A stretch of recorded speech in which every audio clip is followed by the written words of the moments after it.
Ndakaradziwa Jehova atsamwa zvitema zvakandifuwira pasi ndakachema ndirimo mumatope tenzi akandiburitsa kunzezve andiburitsa mumatope andimisa ini padombo nasi andipariyo mumoyo wekukudza haleluya andimisa padombo pedyo naye matsiko angu asimbiswa pano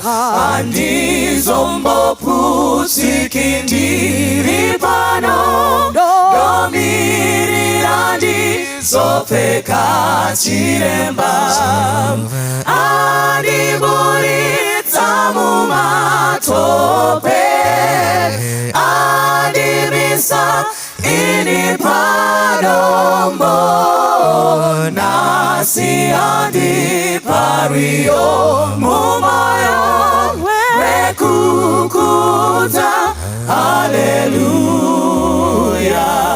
andipariyo rutsare rukudzo ndoruimba usiku nesikati moyo wangu wazara nerufaro ndichazokudza mununuri wangu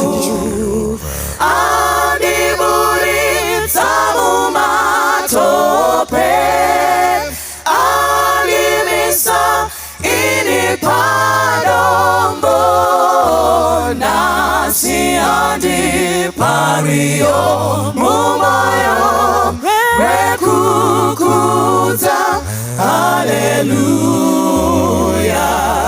tichaimba tsitsi dzake kuneni zvene kunaka kwake kune vese tichazoimba ruponeso kwese dakara vese vasimbire Mwari andiburitsa mumatope andimisa ini padombo nasi andipariyo mumoyo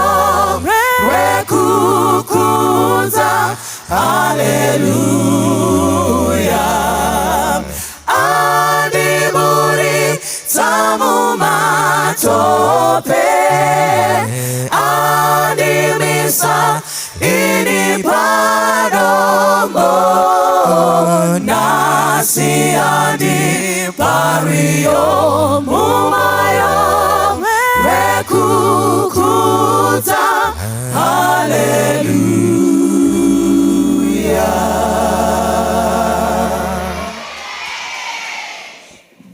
Toda kutenda Mwari tasvika pakuti tichaita maanza atichapa panapa anogona kusawirirana newe asi kana muromo uri pasaidi uri pasaidi hapana zvazvinochinja zvakanaka kuaccepta zvakadaro. Chekupedzisira tichazokumbira kuti tiite decisions.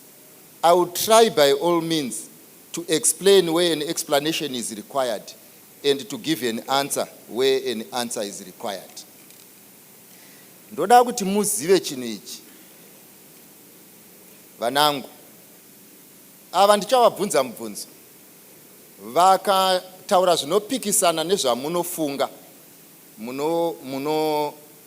munozviramba nekusumudza ruoko vakataura zvinowirirana nezvamunofunga munoti amen. Tiriteseka kana zvichiwirirana simukai.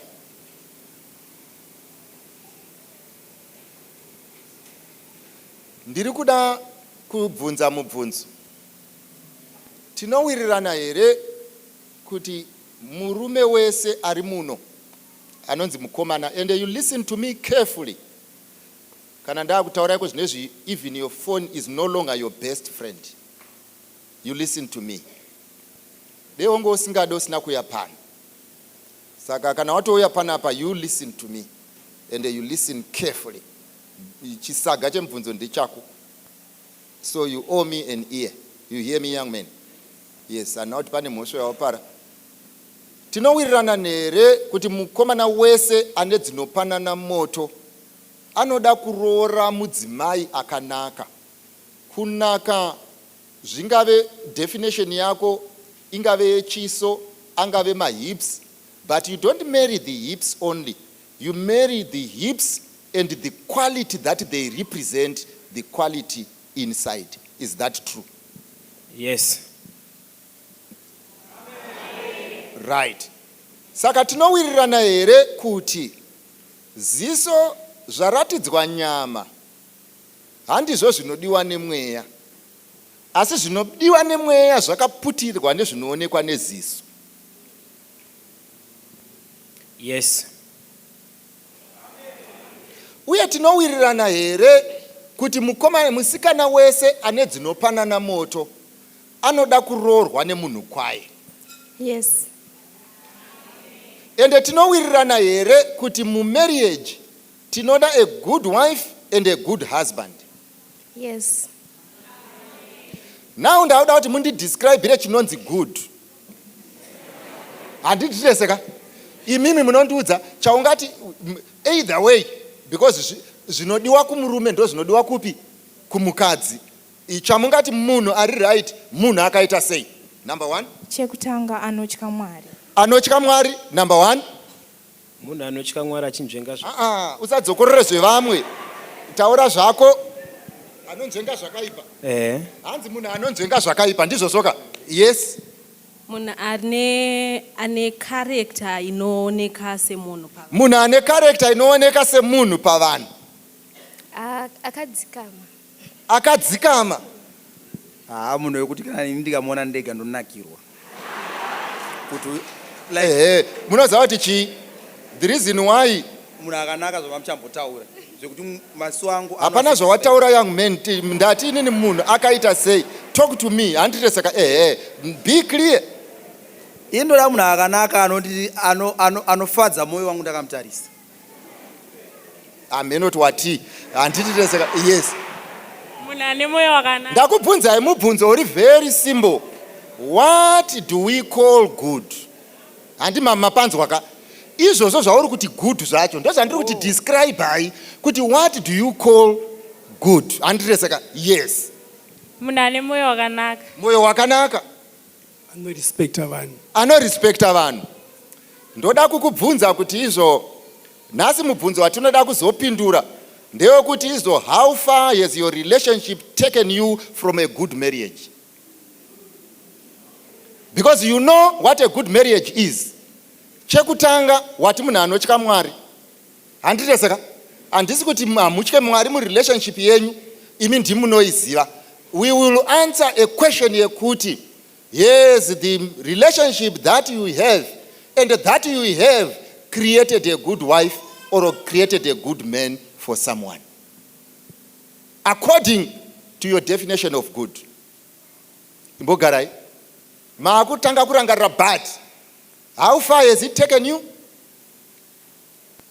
Elder, I read from the pen of inspiration that there are injurious social practices or sexual and kugona.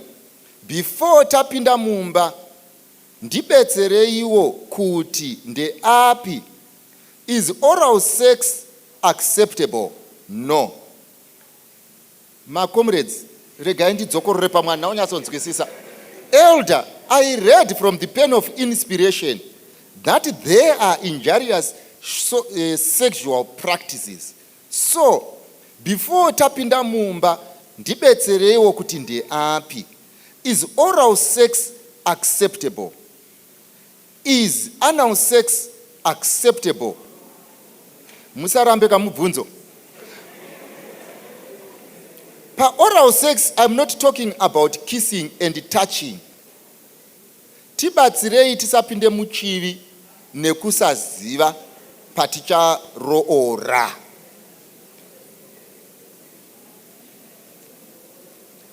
Right. Pavana vachaenda kuuniversity, zvinonetsa kuvadzidzisa syllabus yekuuniversity kucreche kuti vagoziva kana vaenda kupi kana vaenda kuuniversity. Ndichambomira ndakadaro bata uyu. Yafai. Number 2. Mubvunzo wevakaroora nawo handitezeka. Tichaupindura panguva yawo. Tichaupindura panguva yawo. Handizivi kuti mamuda kufanira kugadzirira here, but ndichakupindurai kana muchida kugadzirira mugadzirire zvakanaka. Ndiri mukomana anotya Mwari, Jehovha ngaakudzwe. Asi nekuda kweteknoloji yavapo iyi, pane zvinobuda paFacebook and etc. zvisingafaniri kuonekwa nemutendi. Sezvimwe zvacho zvakandisiya ndave addicted to masturbation. Apa usakongoda kuti aitya Mwari, handiti ndiri mukomana aitya Mwari. Ndoda kuti tinge tichibaridzirana totoziva totizve mukoma wangu vanotya musikana iye ava pazera rekuroora. Zvinoita here kuti ndimutsvakire musikana? Aiwa, iwe wazviite because hauchatyi Mwari. Handirezeka, unogona kuvatsvagira zvisiri izvi. Ndoda kutenda Mwari nekuti you are the evidence of the effects of Facebook on you. Dei Mwari akutsvagira nyasha zhinji, utendeuke uwanirwe nyasha. ELD, ndine musikana wandinoda wemuchechi. Takabva kure tichiwirirana. Ndinomuda, asi ndikamupimba anonditi tinozodanana pamberi. Apo achiti haasati akuda kudanana nevakomana vemuchechi, anodanana nevakomana vekunze. Asi kutaura chokwadi, musikana uyu ndinomuda. Aiwa, problem yaunayo yauri kurambirwa ndeyekuti musikana uyu ari kufunga kuti unopinda chechi, iwe usingapindi, nekuti zvaunoda zvinoratidza kuti hauzi muKristu. Saka enda kune vamwe vako, anokuda chop chop. Handireseka because how can a whole man come after a woman who wants things that people who know God cannot provide? Yafai. ELD, mubvunzo wangu ndewekuti isu vakomana vechisavada tiri kunzi mumastreet, we seem to be too holy to the extent that our girls are taken nevakomana venyika. Hakuna munhu ari kuenda kudenga achatorwa naSatani. Yafai. The devil is not too powerful for God. Is it okay to date a person who was once an Adventist, but for certain reasons they are now currently no longer going to church? For you it is okay because you are not a believer. That's why you ask such questions. Yafai. ELD, ndine mukomana wandiri kufambidzana naye atokura. Mukomana atori nemari iyeye. Asi chava kunetsa ari kuti ndava kuda mwana. Saka ndomuti uya uroore, akabva ati anotanga aita nhumbu. Zvinoita hoye ere ELD, asi tinodanana hedu zvakanaka. Chandoda kukudza ndechekuti izvo ukatambira pavanhu vari mudziva newe uchaguma watota. Yafai. What are the essential qualities to look for in a partner? Ndo dzamanga mchitaura panapa. Yafai. Now, zvimwe tichataura mberi. Kana tese tichienda kubasa mukomana nemusikana, what advice would you give us? Young ladies, unodanana nemukomana, akuudza kuti ndoda kurara newe, ndisina kuroora, and you come here, you talk about money. What are you watching on that specific young man? What are you watching? I'm asking you a very simple question. You are there, you know the definition of a good husband, you know the definition of a good boyfriend, you know the definition, and here he is displaying the definition of something else, and you come here and talk about money. Are you opening a bank? Saka, you must go there and wake up. You must use those brains and assess. And you don't know what happened. Yafai. Zvimwe zvacho munonzwisa hasha. Kuti wona munin'ina tiri pano. Munhu ari kudanana nemunhu waari kunyatsoziva kuti asvika padhuze nekuabuser, and she comes and talks of money. Unoziona kuti brain dzacho dzakatamba nepwere. Kana tese tichienda kubasa mukomana nemusikana, what advice would you give us to best manage our money kana tazoroora? Mari yemurume ndiyo inoshanda chete here kana kuti tinobatanidza pamwe chete? Pfungwa dzako dzakashata zvisingaita, handireseka? Ndoda kukukumbira nemweya waMwari kuti mutange magara pasi nevakuru vakubetserei pachinichi, because pfungwa yako yakashata, unoda kusunungurwa nezita raJesu. Yako unenge uda unoisepi kana maroorana? Udaenda nayo kupi? Apa tichitaura nemi, hatitaura nevakaroorwa ka. Yako uda unoisa kupi? Munhu ari kudanana newe ane problem, achapinda pasingaite, hauite, handireseka. Pfungwa yako iwewe yakashata, uda unodya yani? Yako ichidyiwa nani?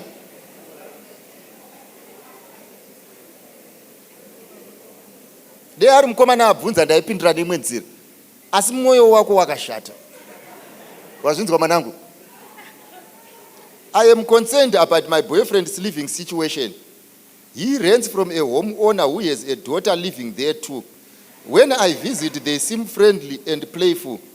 Could this lead to vari kutodana naye kona kufunza kuti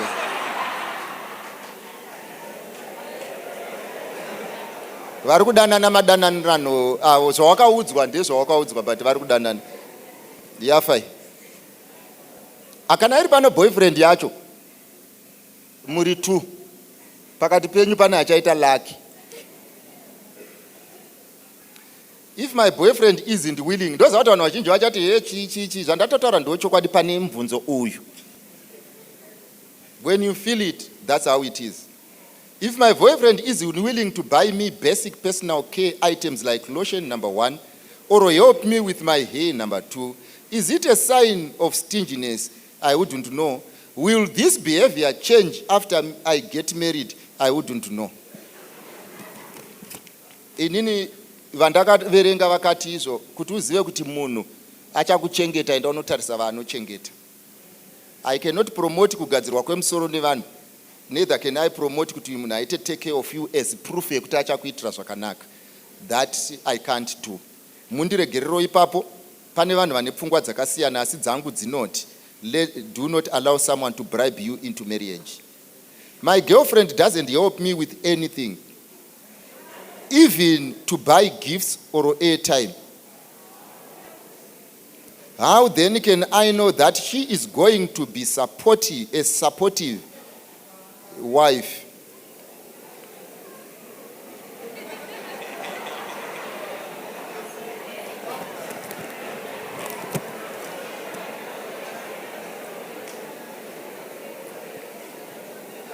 Unoziva kuti vanhu vazhinji vakaverenga Bhaibheri rinoti musashande musi weSabata, asi harina kuti musafunge. I have a friend who is an addict of some sort. How do you help him here? Taipedza yanditika taitaura. Zvinoita here kudanana nemurume akamborora ane vana 2 iyi specific atori muhombe zvekusiyana ne15 years. Ini ndiri musikana asina umbororwa kana mwana handina. Kwauri hazviiti. Ndutaura kwauri chete. Handiti ka kwauri hazviite iwewe because mubvunzo wako unoratidza kuti hauzvifariri. Is it good for a guy to date a single mother? Chero ari mudiki kwauri iwe uri mukomana asina kumboita mwana. It is possible and it can work if you want it to work. Kana usingade haudi vanoda zvinoshanda. Ini ndiri mukomana ane musikana asiri virgin. Zvino ndinozvigashira zvakadaro pakutanga. Mira ugondiverengerawo handisingatsotadza kuona. I can't see properly. Handina kuti pane problem nemubvunzo wako ndatadza kuona KSF isingaite KSF. Elder, pangaitwe sei nemubereki anodzinga mwana nekuda kwekuti baba vanenge vachisangana nemwana uyu vaine vamwe vakadzi kunze? Yeah, irega timboiisa apa because iri kutaura isu tichakubatsirai. Apa muri kureva inini ka? All right. Vanangu at times semadzibaba, I want to be honest with you. Tinenge tisingatarisire kuti mutibvunze mibvunzo iyi because we are supposed to be mature. Unfortunately, at times we behave immaturely. Tinoita sepwere. Kana matiisa pa level yedu yeupwere toramba toti ndini baba pano. Asi zvandaita hazviratidzi kuti pana baba. Zvawatoita ndozvitoratidza kuti pane munhu mukuru. Zvanga zvisina kunaka kuti sumuka mwanasikana wangu uyu auye kumba achindiudza kuti baba, vakadzi vamuri kudanana navo vakawanda muri kutibvisa chimiro.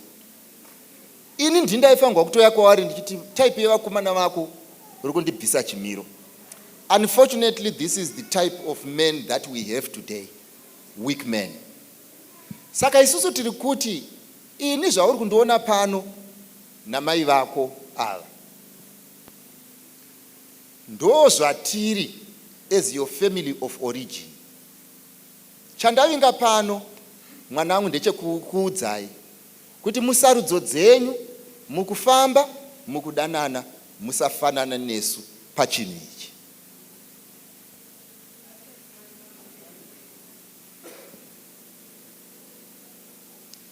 Ndiri kutaura nemi ma-elders. At times the behavior that we establish inoonekwa nevanhu, it's not okay. The word father does not describe age. It describes how we behave. Let's behave. Nezuro ndakapfuura nepa university. Pano varume vakuru kudarika ini vanodanana nevana munhu mukuru nyarawo. I hope mabata ndutaura nevamwe vangu. How do you save money as a civil servant? I save here.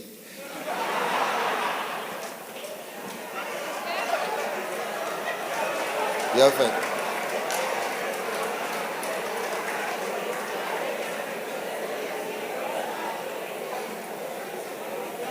And those what you can't perform miracles, and there are no miracles. Nai pastor, munoziva kuti chiva nangu zvimwe zvinotoda shura rinoitwa naJesu. Otherwise kuseva haisi mhosva yako kuti hauna mari wagara hapana chekuseva. Shuwa ndoda kutaurira chokwadi kuti haisevheka. Handisi kuti buda basa ayo Ndinongoti asi usazviverengere pane vanhu vachasevha.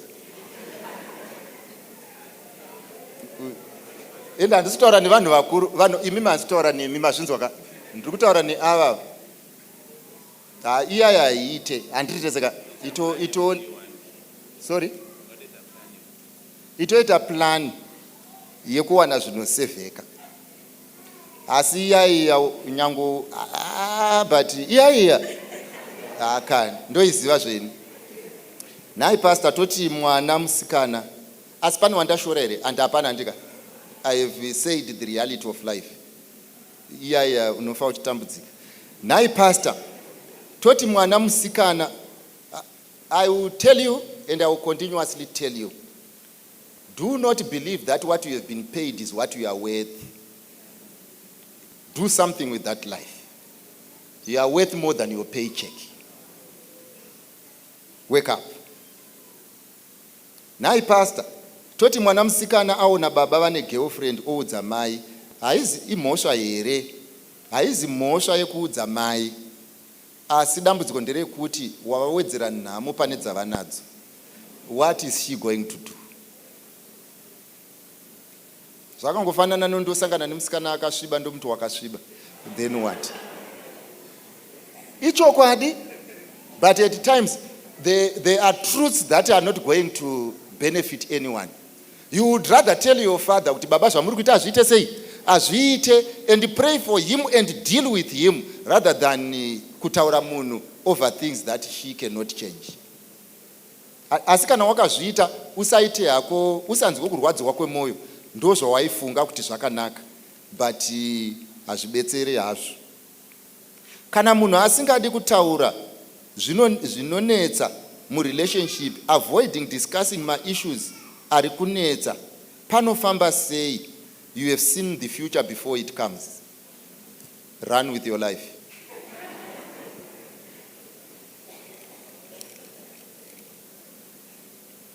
Is masturbation a sin? Yes. Because I have never seen a verse in the Bible that says it's not allowed. Kupinda mupulu usingagona kubhukuja unonyura kwete nekuti zviri muBhaibheri.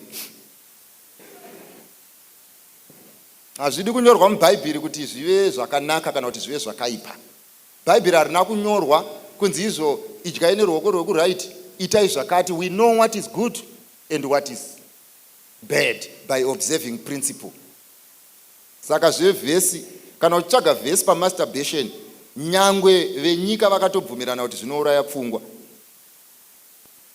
Zvinoita here kudanana nemusikana akambogara kuSouth?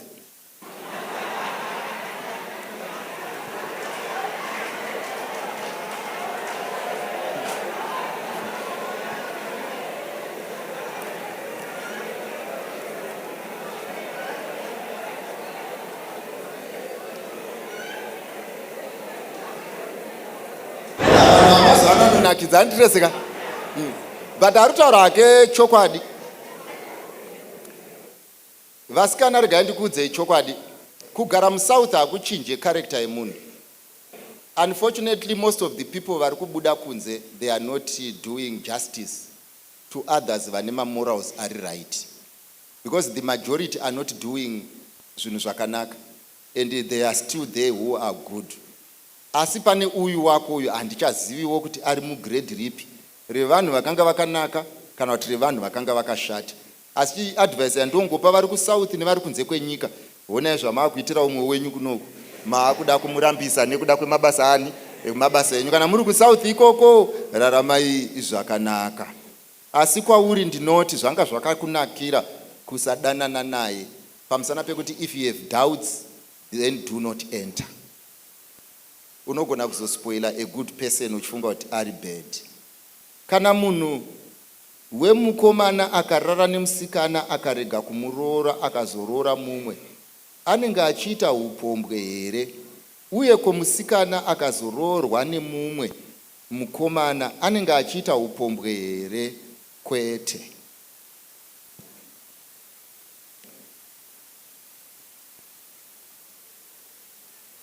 Yafai. Now, zvinoita, ndiri kupindura mubvunzo wabvunzwa kwete usina. Zvinoita here kuti ndirambe musikana wandakabvisa virginity nekuti ndawana umwe wekuchechi ari serious but iye asiri musabata? Uri poison. You get what I mean? Unofanga utanga watendeuka nezita raJesu because mabasa ako awanga uchiita kunze wakuda kuaitira muchechi.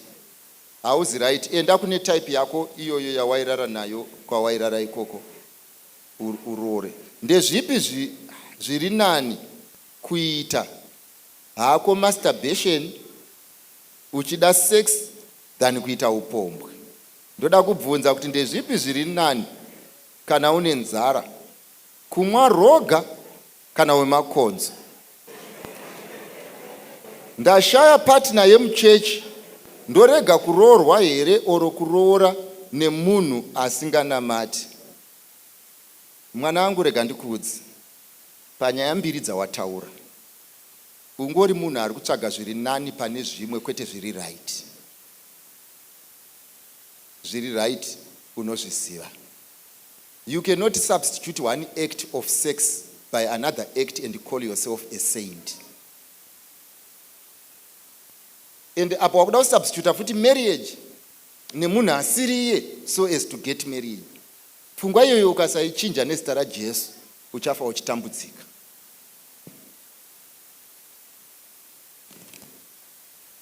Is it spiritual practice? Is spiritual practice important in a relationship? As long as there's no spiritual practice, you don't have a good relationship. I'm HIV positive, Pananyaya. I do, and do I have to tell every guy wando danana and ndisingazive his true intention kuti izvo I am HIV positive? I will explain this later. Hapana chinosekesa pakuti munhu ati I am HIV positive unless kana brain dzako dzisingapanani moto. Handinoone chinosekesa pane izvozvo kuti munhu akati ndine BP then the whole church laughs. Chinosekesa ipapapo chi? Anything wrong with my decision?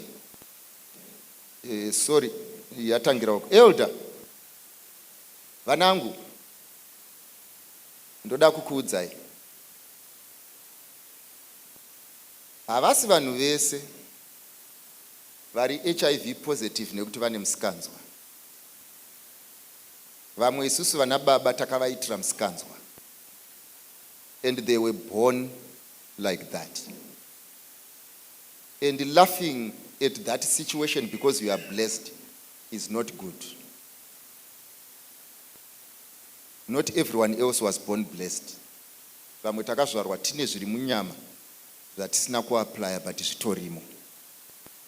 And we are finding it difficult to deal with these situations.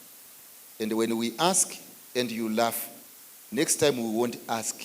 Pamusana pekuti munenge mchiti is stigmatization. Saka let's know when to laugh and not when not to laugh. Elder, because of health reasons, I have to defer from school. Now I'm 24 old and I decided to try. I don't want to have a relationship. No, maybe ndiverengere uyu ozondudza ndotadza ku pane mawedza andiri kutadza kuona. Now elder, financially unenge uri better than the guy you want and you are the same age. Is there a guarantee yekuti munenge muri mese? It depends nemukomana wacho kuti izvo is he mature. If he is mature munogona kuve mese. If he is immature munogona kuzonetsa because achapuwa manotes pa next door. What makes one to be able to say she is really for marriage? Okay, we will discuss this one.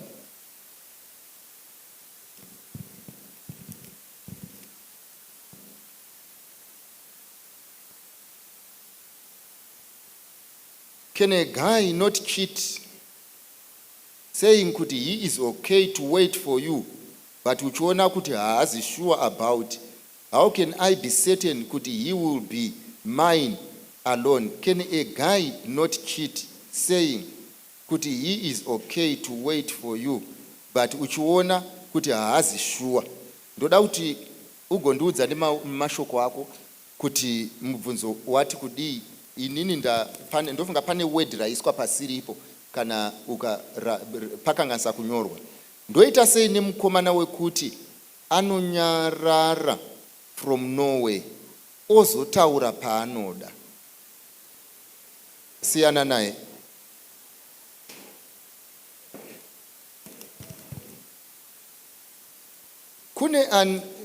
Kune ana elder vanouya vanoti pfimba, patinovaramba vanobva vati atikupe chigaro muchechi. Aiwa, don't worry, patinopedza service mondipa mazita acho ndoronda ndopedzerana navo, handi vamwe vangu topedzerana. Muchapuwa mapepa nemaasha monyora pasi. Ini ndichibuda muno ndichananga nepamachechi pavari apo tichitaurirana panyaya iyi. Don't worry, mundione, musaregedze kundiona. We don't protect abusers in the church, and we will never. Kana ndikauya pana apa ndikakupfimba, you have no reason to protect me. I should have protected my reputation. Harizi basa re-youth rekuprotecta reputation yevanhu vasina. Vachipfimba chechi yese mofamba muchitaura kuti akambozviita kwandiri. Vana, what we are saying, maelder ese akateerera ndeyekuti izvo, we are not going to protect abusers dzevana vedu. It is not going to happen with you. Nyangwe ndiri ini ndapfimba, there is no reason for you to protect me. Hakuna izvozvo ndosiri kuzoitika. Toda kuti vaelder ese azvizive, anoda vasikana endai munonyenga kubhawa. Pano pachechi, we will make sure kuti we protect our own. Hatingapiwe vana nenyika kuti tivachengete, iwewe ouya onetsa munomu futi mukati. That is not going to happen. And it's foolishness and stupidity to protect people who are abusing children whilst you are there. Kuti tunaendesa mwana kukembi nemapathfinder, onoswera achirara navo kukembi, and you come here and you say you are protecting his reputation. Which reputation are you talking about? Mondipa mazita acho, rep topfuura nepapolice camp. Izvozvo ndokubasa kwedu, ndo zvatinoningirira zvokuti vari vaita izvozvo hana dzavo ngadziroye, because mazita tichapiwa zvinoitwa zvinofangwa kuita. Vana havafanirwe kutemwa nemusoro muchechi nekuda kwemunhu anofema. Pane vhangeri ranetsa rekuti munhu anofanirwa kuve do not protect abusers. Vanangu, I hope you hear me. Umwe nomwe azive chinhu ichi. Pane vhangeri ranetsa rekuti, I repeat, vanangu, do not protect abusers.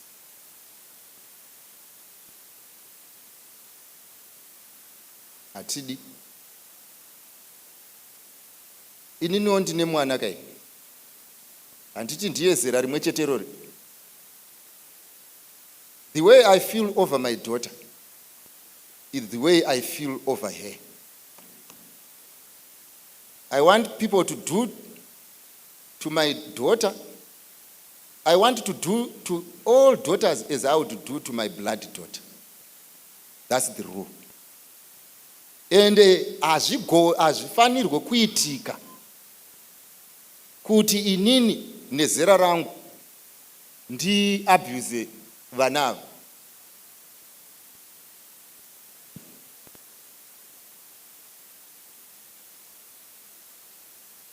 Munhu anofanirwa kuve independent. Ini ndiri musikana ane 24 but not yet financially strong. Mwari andinowanai kwane ndinoloja ndoita sei. Vanangu ndoda kuti ndikuudzei chinhu ichi.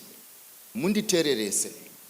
Musaisirwe pressure to achieve what you cannot achieve given the time that you have. We are blessed differently. Umwe anogona kubva kucollege opinda basa rinomupa company car. Umwe obva kucollege opinda basa risingamupe mota. Hapana mutsauko uripo.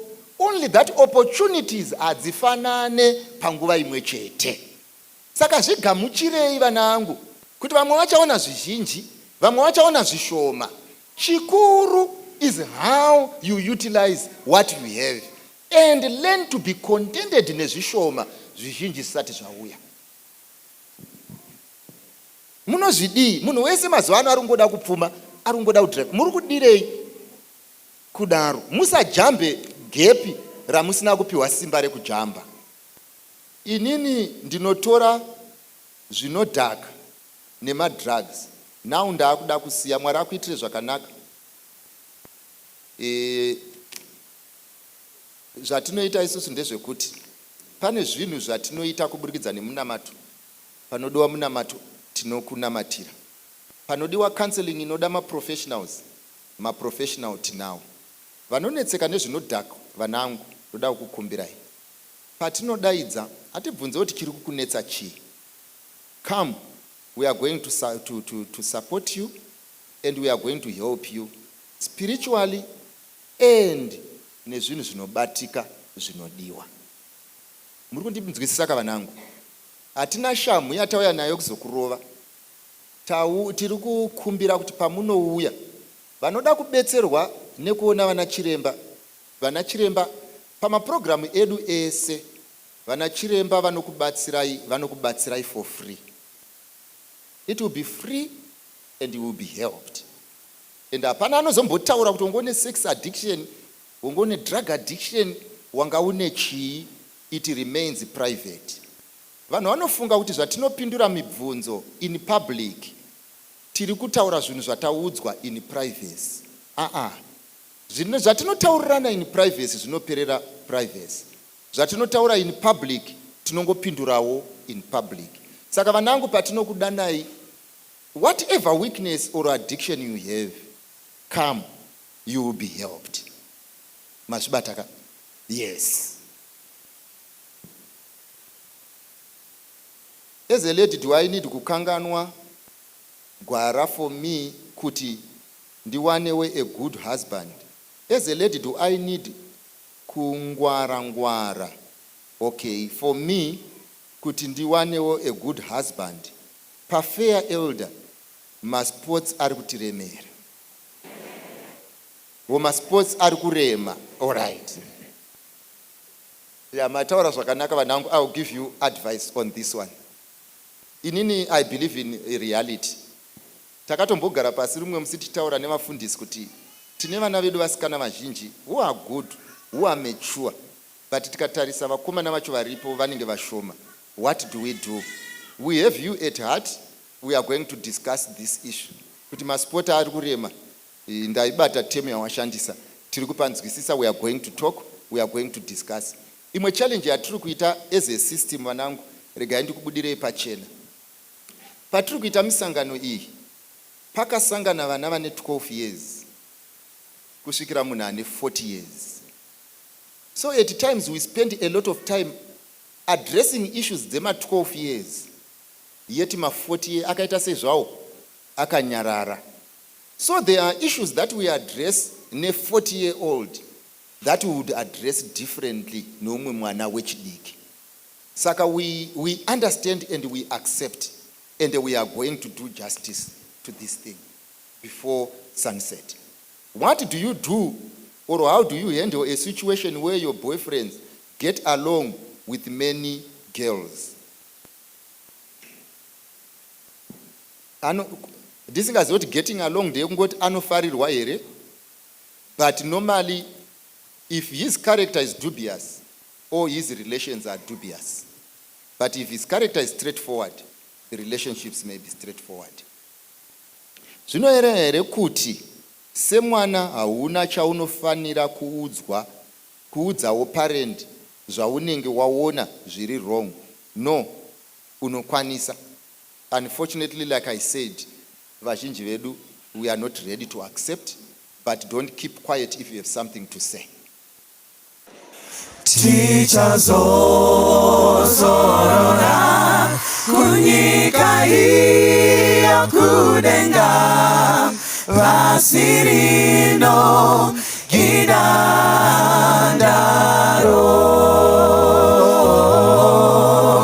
topfeka zviremba korona nenguo chena Jesu anopukuta misodzi urwere acharudzinga nzara nenamo achazvipedza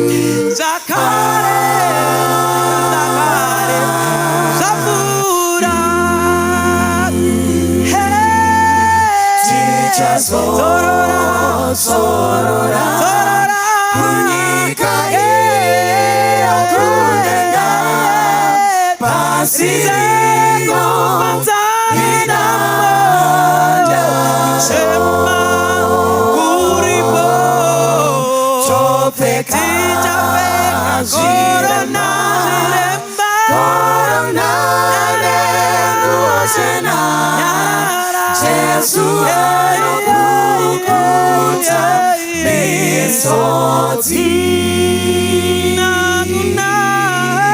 hakuna kuchema hakuna kusuwa kunyika yetu zorora topfeka zviremba korona nenguo chena Jesu anopukuta misodzi korona topfeka zviremba korona nenguo chena Jesu anopukuta misodzi.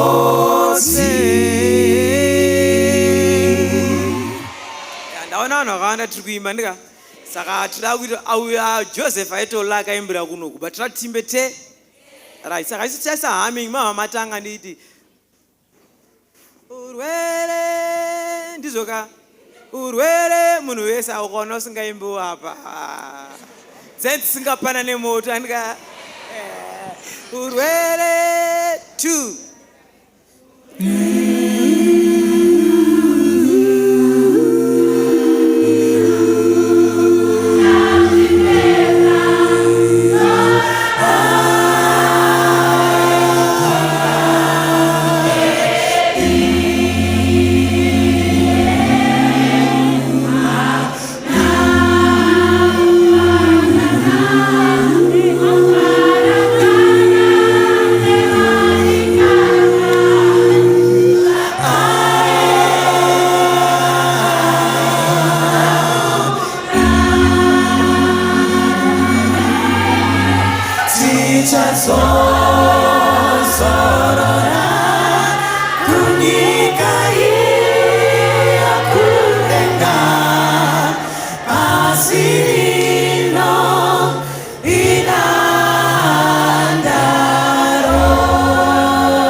Jesu anopukuta